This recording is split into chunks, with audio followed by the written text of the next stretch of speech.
আসসালামু আলাইকুম। Model test 2 primary প্রধান শিক্ষক নিয়োগ সহায়িকা। আমরা জানবো বাংলা লিপি, ধ্বনির শ্রেণীবিভাগ এবং ধ্বনির পরিবর্তন থেকে কিছু গুরুত্বপূর্ণ প্রশ্ন উত্তর। চ্যানেলটি সাবস্ক্রাইব করে সাথেই থাকুন। ডক্টর সুনীতি কুমার চট্টোপাধ্যায়ের মতে বাংলা লিপির উৎপত্তি হয়েছে কত শতাব্দীতে? সুনীতি কুমার চট্টোপাধ্যায়ের মতে দশম শতাব্দীতে বাংলা লিপির উৎপত্তি হয়েছে। কোন শাসনামলে বাংলা লিপি স্থায়ী রূপ লাভ করে? স্থায়ী রূপ লাভ করে হচ্ছে পাঠান আমলে। কোন সম্রাটের শাসনামলে ব্রাহ্মী লিপি পাওয়া যায়? শশাঙ্কের শাসনামলে। বাংলা লিপির উদ্ভব ব্রাহ্মী লিপির কোন শাখা থেকে? পূর্বী লিপি থেকে। পৃথিবীর প্রায় সকল লিপির উদ্ভব হয়েছে ফিনিশীয় লিপি থেকে।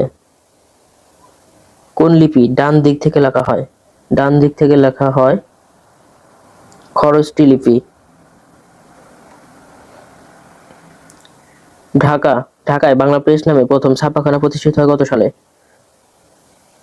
ঢাকায় বাংলা প্রেস নামে প্রথম ছাপাখানা প্রতিষ্ঠিত হয়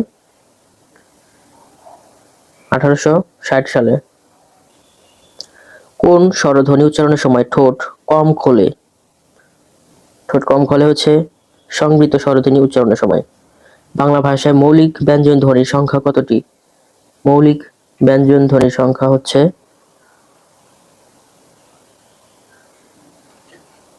30টি।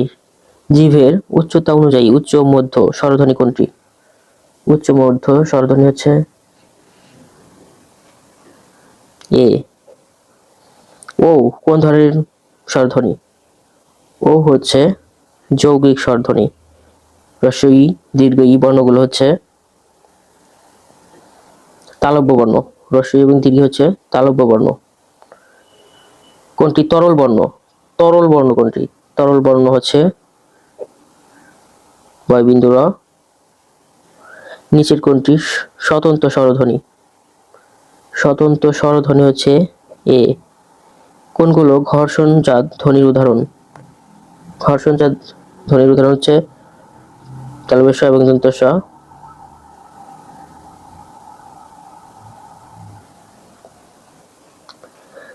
উদ্ধার থেকে উধার, উধার থেকে ধার, এটি কি ধরনের ধ্বনি পরিবর্তনের উদাহরণ? এটি হচ্ছে সম্প্রকর্ষ ধ্বনির উদাহরণ, ধ্বনি পরিবর্তনের উদাহরণ। উচ্চারণের সুবিধার জন্য বা অন্য কোনো কারণে শব্দের আদিতে স্বরধ্বনি এলে তাকে বলা হয় আদি স্বরাগম। ধ্বনি পরিবর্তনের নিয়মে কোনটি বর্ণ বিপর্যয়ের দৃষ্টান্ত? বর্ণ বিপর্যয়ের দৃষ্টান্ত হচ্ছে পি